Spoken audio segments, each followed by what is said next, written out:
No tšau, vaata, elu võib olla teinekord, nagu me kõik teame, ettearvamatu. Üks hetk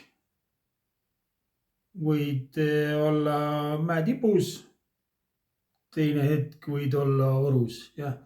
Ja sa ei saa sinna midagi parata, nagu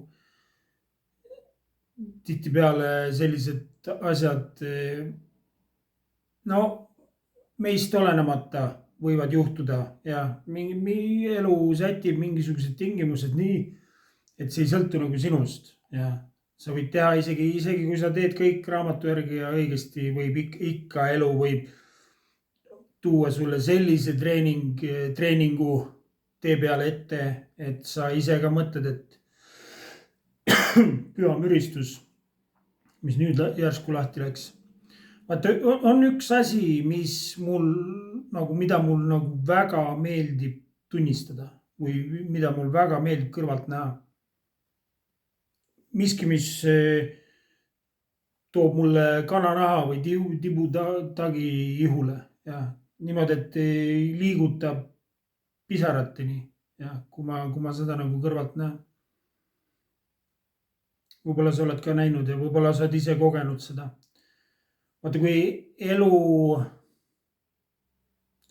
surub sind nurka, reaalselt nurka, niimoodi, et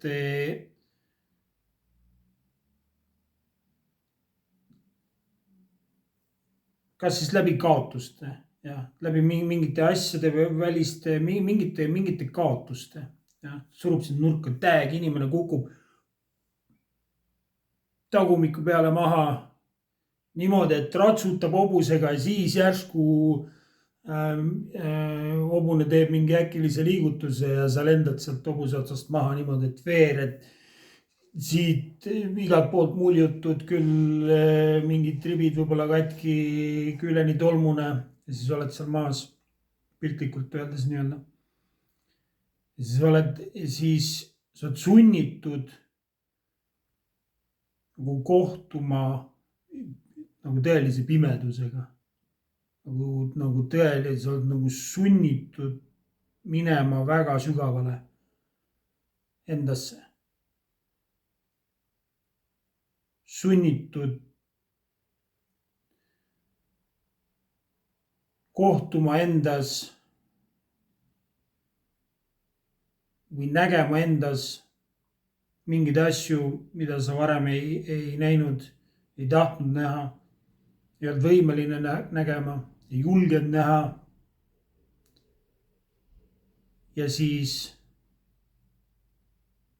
kõikide tõenäosuste kiuste, kõik tähendab, kes võib-olla on rõõmus, et sa kukkusid,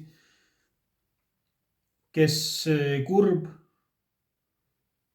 Ma mõtlen nagu ülejäänud keskkonnas.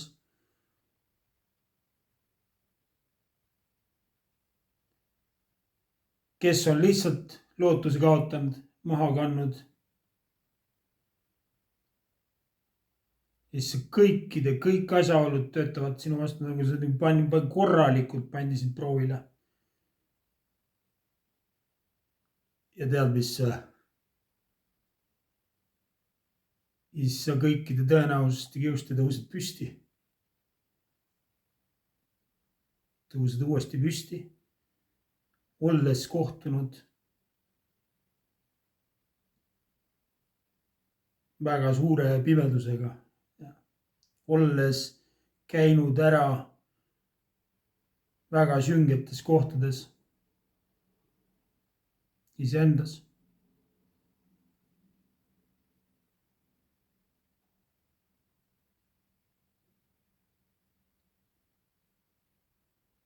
Siis sa tõused püsti, pühid tolmu maha. Need, kes rõõmustasid sinu kukkumise üle. Need kurvastavad. Need, kes kurvastasid sind kukkumas, kui nägid sind kukkumas, need nüüd rõõmustavad.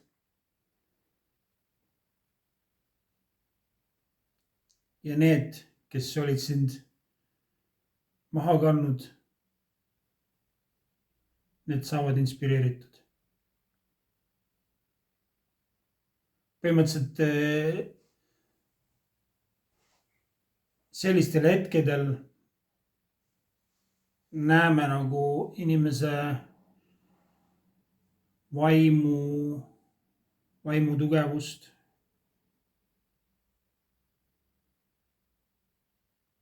Et kui on piisav tahe uuesti tõusta, siis on ka selleks võimalus.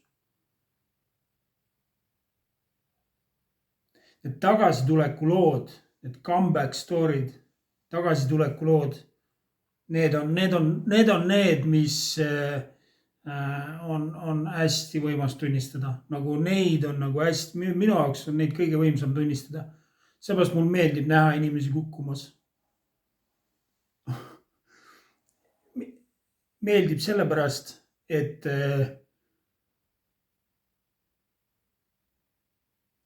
nüüd on võimalik näha comeback story't. Ja, sellepärast meeldib.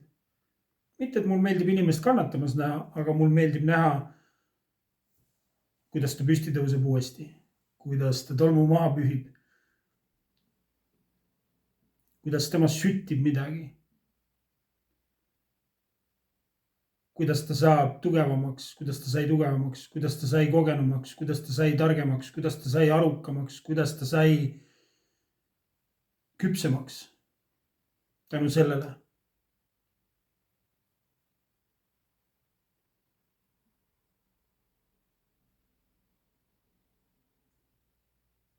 Seega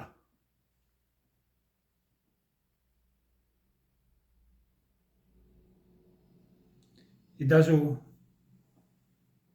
alati kurvastada, kui me näeme kedagi kukkumas.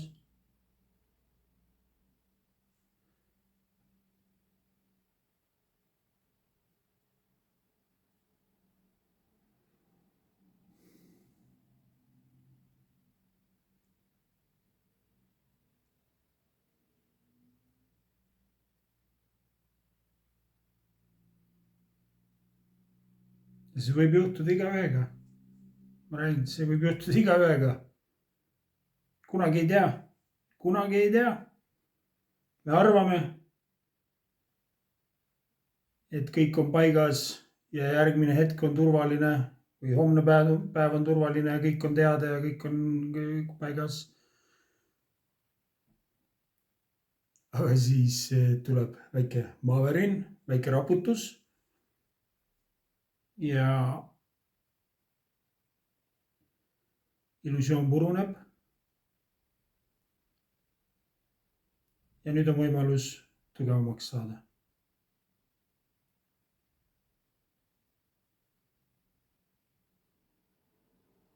Läbi vastupanu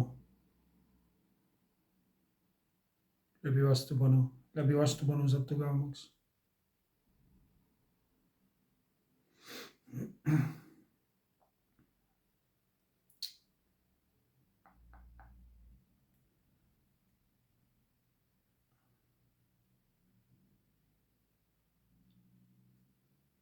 Vot, seega kukume terviseks. Kõik head.